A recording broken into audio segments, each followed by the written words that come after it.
Welcome to Represent NYC on Manhattan Neighborhood Network. I'm Mark Levine, and I represent City Council District 7, which includes parts of Washington Heights, West Harlem, and the Upper West Side. Affordable housing is one of the most pressing concerns in New York City today. We'll focus on this key issue today, looking at the impact of affordable housing, including the availability of civil legal services and housing court, and succession of rent control and rent-regulated apartments. To discuss these issues further, I'm pleased to welcome Rodrigo Sanchez-Camus, Supervising Attorney at Northern Manhattan Improvement Corporation, Adriene Holder, Attorney in Charge at the Legal Aid Society, Civil Practice, and Larry Wood, Community Organizer at Goddard Riverside Community Center. Thank you all for joining me. We brought in the big guns, the big brains. Thank you. Start us off, Adriene. It seems today that tenants are under more pressure than ever, and more pressure in Manhattan than anywhere else. Why is that? What's going on? I mean, it's an affordability crisis. And so when we talk about tenants and we're talking about what's going on in New York City, what we're talking about is the fact that New York City really has become this tale of two cities. It's the best of times for certain New Yorkers, and it's the worst of times for others. And what we're finding is that for low income and even working class and middle income New Yorkers, there's a real affordability gap. And we see this in rental housing, and you see it even for people who think that they can or they want to enter into a buyer's market. And so it's tough. And I think that there's a lot of promise, however, that it can get better. And that's why I think a lot of us are feeling a little bit encouraged, because for decades, a lot of us have fought on these issues, but there is an opportunity with the strengthening of the rent laws. There's an opportunity with a visionary city council and council members such as yourself and with our new mayor, where they see that there's these inequities and there's these problems, but they can be corrected. And so the idea that we're going to develop affordable housing, but also we knowing that we can't build our way out of the problem, that we can also preserve affordable housing and look at folks' rights and make sure that they know what their rights are to be able to stay here. And strengthening the rent laws and the protections that are available, all of those things are going to go a long way. And if there's legislation to also help people fight to preserve their housing in housing court or other forums, that is going to go a long way to stabilizing what we see as the crisis. It's a real opportunity, and I'm really happy that we're here today together as a community of advocates and organizers to be able to do that. Absolutely. With our elected officials. And we're going to talk about some of the policy push that we're undertaking in the council at the state level. But you all are on the front lines of serving individual tenants as well, day to day. That's critical to helping keep regular New Yorkers, regular Manhattanites in their apartment. Right. So Rodrigo, tell us about what's coming through your doors at Northern Manhattan Improvement Corp. What are you seeing as the biggest problems facing tenants, and how can tenants deal with them? Obviously, following up on what Adriene said, affordability is one of the major issues. Unfortunately, there's little we can do about that. We do try to help as many tenants that come through our door as possible. One of the big issues that we see are issues around succession, and it's possibly one of the most frustrating things for us, because there are rules around succession in rent-regulated housing. For example, in a rent-stabilized apartment, you have to have lived with the tenant of record for 2 years, and you have to have lived together there, and then the tenant of record has to tell the landlord that they're vacating in order for you to request your succession rights. Too many times what we're seeing is families are not telling the landlord, and the tenant of record either passes away or vacates for another reason, and they never inform the landlord. And 5-6 years down the line, the landlord finds out. And what the law says is that you have to show 2 years of co-residency from the moment that the landlord finds out that the tenant of record is no longer there. When you leave 5 years earlier and never alert the landlord, now you're going to have a problem establishing those 2 years of co-residency, since the landlord found out at a moment where the tenant of record has been out for over 2 years. And so this is one of the most frustrating things for us, and I feel like it's one of the things the community can solve. It's one of the real areas where if folks know what their rights are and just stand up and tell a landlord, they can preserve their affordable housing.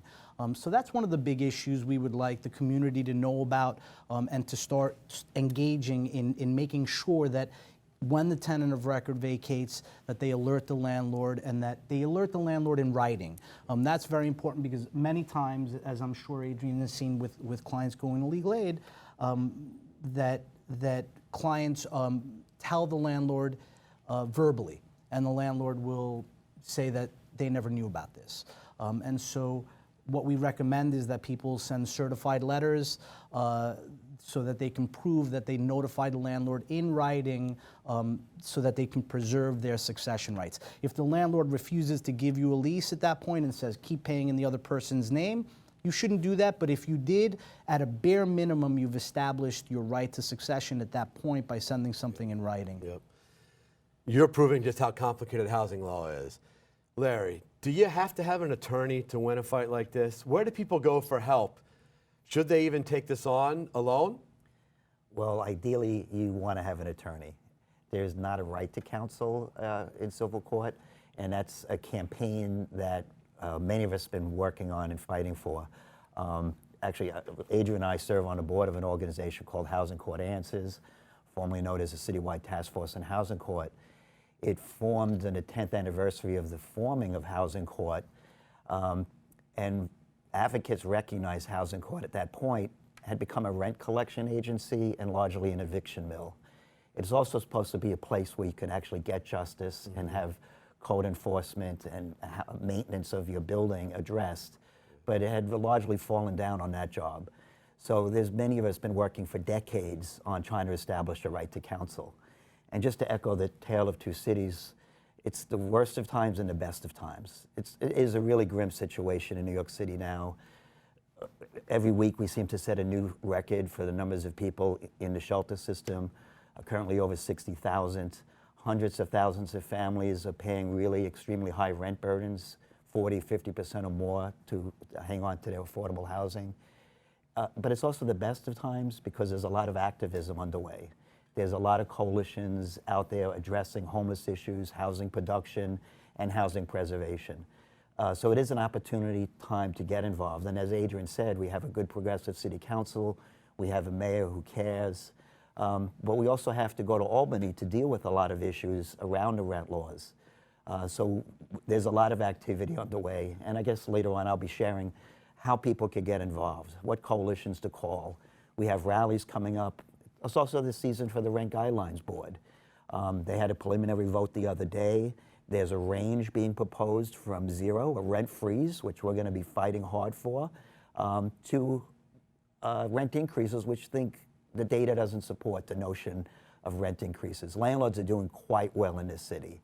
They're making great rate of returns in their buildings, and now is the time for a rent freeze to really protect these buildings. Yeah, absolutely. Couldn't agree more. There's so many great campaigns going on right now, one of which is to establish a right to counsel in housing court. And in the City Council, we have a great bill, yes. Intro 214, that would establish that for low-income tenants. And you're the chief sponsor. Well, as it so happens, I am. Thank you very much. Happy to be joined by 35 of my colleagues in the council, and the wonderful Vanessa Gibson is my partner in leading this effort. Adriene, what's at stake here? What's at stake for the city in this fight to establish a right to counsel in housing court? There's so much at stake. I think when you look at what's happening in housing court and when you look at the folks who are harmed, I mean, there's real possibilities here. I want to make sure, sometimes when we talk about these issues, people want to say, oh, it's really an issue about creating better jobs, and oh, it's really just an issue of the fact that people are getting squeezed out and we just need to figure out additional subsidies. What I like and what's going on is that people realize that it's a combination of all of those things coming together, as well as the fact that there are a lot of rights that tenants have that when they don't have counsel, they are not able to exercise in housing court. The idea that people can actually exercise their rights, and especially people who have rent-regulated or in rent-regulated apartments, and all of the protections. Rent regulation is not just about affordability, but it's about habitability, so that's the preservation of units, and it's also about protections and rights of renewal and being able to stay. When folks can really exercise those rights, we're going to see that there's going to be the preservation of affordable units and of our residents. And New York City loses out when people have to move out of this city, when people move farther and farther away from schools and from vibrant areas that, quite frankly, many of them helped to create and remain vibrant, but they don't sometimes get the opportunity to be able to live in those same neighborhoods that they've invested for generations. But when people get moved out, we all lose, because the strength of New York City is the fact that we are so diverse. We're diverse not only in terms of race, but also because of economic and different types of immigrant backgrounds, because of professions. And, you know, the economies of New York working together is what makes the city perform. And from the moment, you know, we walk out of our house, what I've always loved is that you can see that diversity of profession as well as of person. And the city losing that means that the city is going to be quite one-dimensional, and it won't be able to sustain its place worldwide as being this wonderful cultural and economic and social mecca. And I think, you know, I've always said this, and anyone who knows me knows that I truly believe that we all do this work because we know that when folks who have the least are doing better, we actually all do better. So when people try to say that we're so wonderful and, you know, and they try to thank everyone for doing this work and that we're making these great sacrifices as lawyers or organizers or advocates or policy people to do this work on behalf of low income, I'm like, no, it's a selfish thing. I live in Central Harlem, and when my neighbors are doing better, I'm doing quite well, thank you. And you know, my neighborhood is thriving, and so that's why we do this work, and that's why that so much is at stake. But in housing court, you can really make a difference because there's so many people who get evicted but don't have to have been evicted if they had known their rights and been able to really present those in this complicated web of rent laws that we have. And this really epidemic of eviction, which now numbers more than 25,000 a year, Yes. and it's been growing steadily, it's feeding what is really the biggest crisis in New York City today, which is homelessness. Yes. We're now seeing many nights more than 60,000 people in our shelters, and many of them are children, 25,000 on average. And the number one source of their homelessness is eviction. So what might seem like an obscure arena in housing court is affecting the city in just a terrible way. Yes. That's why we're working so hard to bring justice to that arena. Yes, go ahead. I was just going to follow up on how important the right to counsel is to that. Yes. It's such a central piece to that because when you go to housing court, I would venture to guess, and Larry might have better numbers, but I would venture to guess more than 90% of tenants are unrepresented, while you have the flip for landlords, more than 90% of landlords are represented. And what you see and what we see at Northern Manhattan Improvement Corporation is that we see a lot of tenants come in with legal papers that present no real basis for their eviction. Legal notices saying, we don't believe you live in the apartment, without a single fact behind this allegation. But the people oftentimes are scared. They've gotten legal papers. They don't know what to do. And we can serve a certain amount of people. We have 6 attorneys doing housing, but we are one of the main agencies in Upper Manhattan that is doing this. There's a lot more people than we can possibly serve. And so this is one of the issues. When people come in with these court papers that really, if an attorney intervened, there's absolutely no way that the landlord could move forward with this eviction.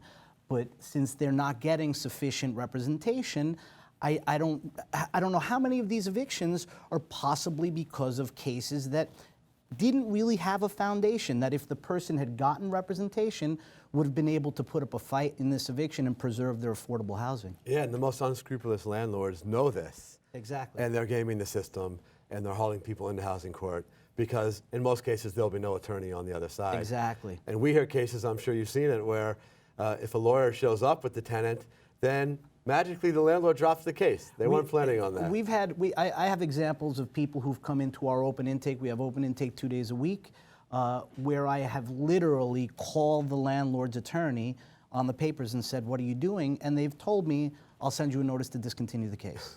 With one phone call. Terrible. And so this is what I'm saying is if people had access to these services, we would go a long way towards preserving affordable housing. Even judges are crying out. It's incredible. Many have privately told me that they're often aghast at what they see in their courtroom in housing court. They're not allowed to suggest strategies to the tenant. They're supposed to be impartial, but even they see it, and that's a pretty strong indication of just how bad things are. Absolutely. You know, most of these evictions, I think over half, are occurring in rent-regulated apartments.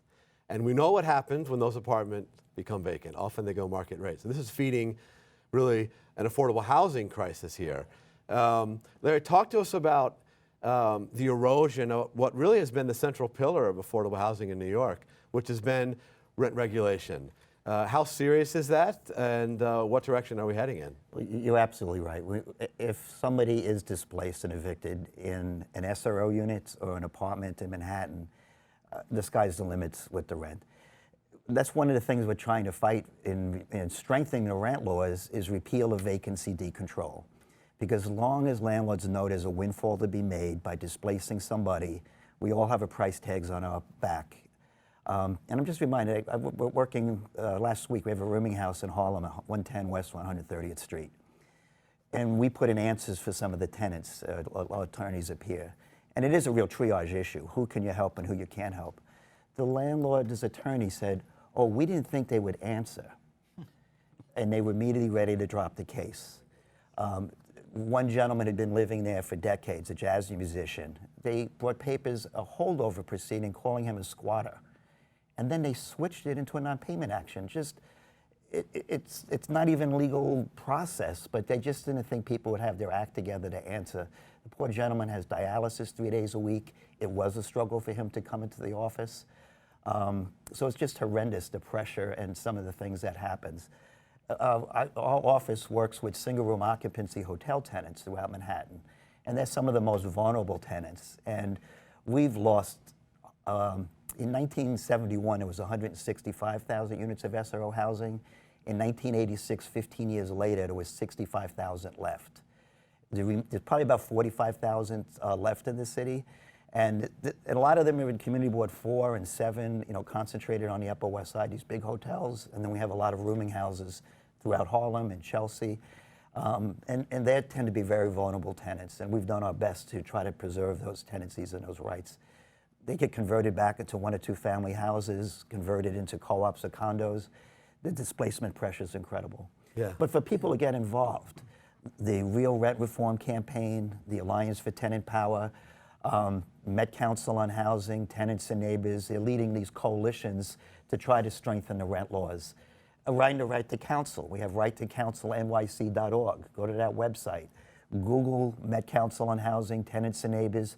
You can get to the websites of these tenant organizations who are leading the charge in these coalitions, because we need people to get involved. We have trips to Albany coming up, May 27th, a big action. We're going to be in the Capitol. We need to send a strong message to Governor Cuomo.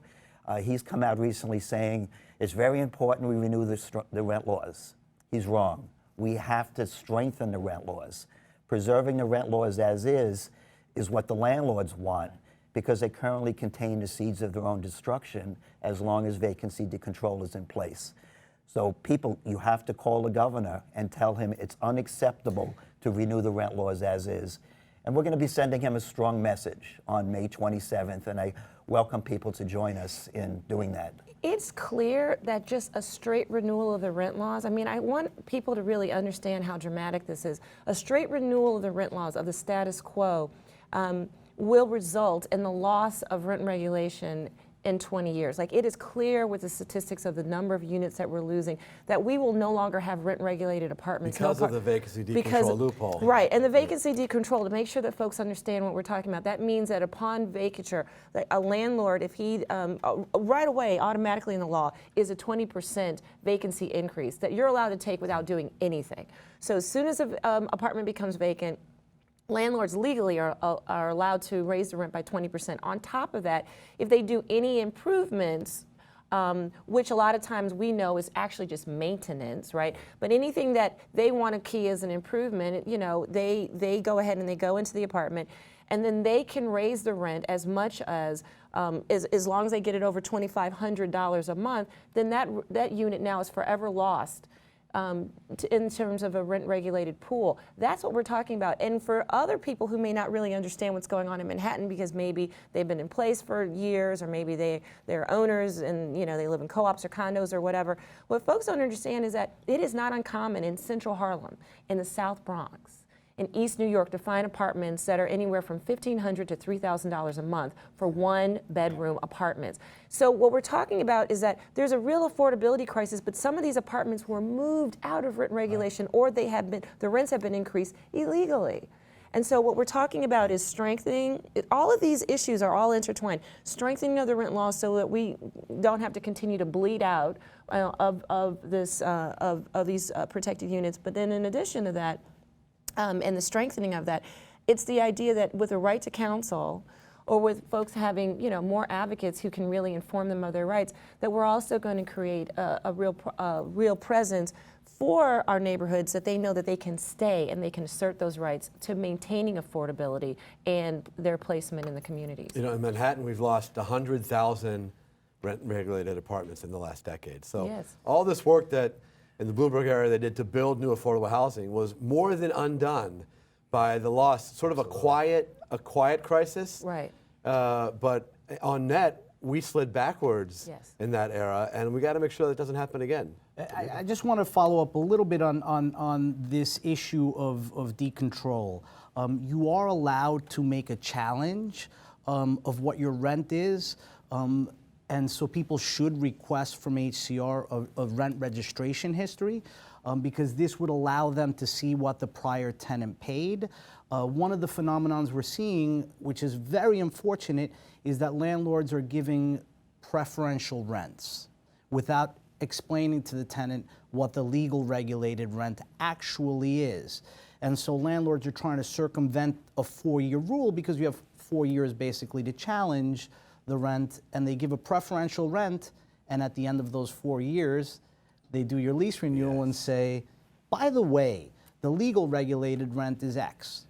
And now you've passed the 4 years in which to challenge it. So as a very practical thing, I think all tenants moving into an apartment should request their rent registration. You can go to HCR's website, the Housing and Community Renewal. The state agency. It's a state agency that manages rent registrations in the city. It's easily obtainable online, and they will send you, actually you don't even need to go in.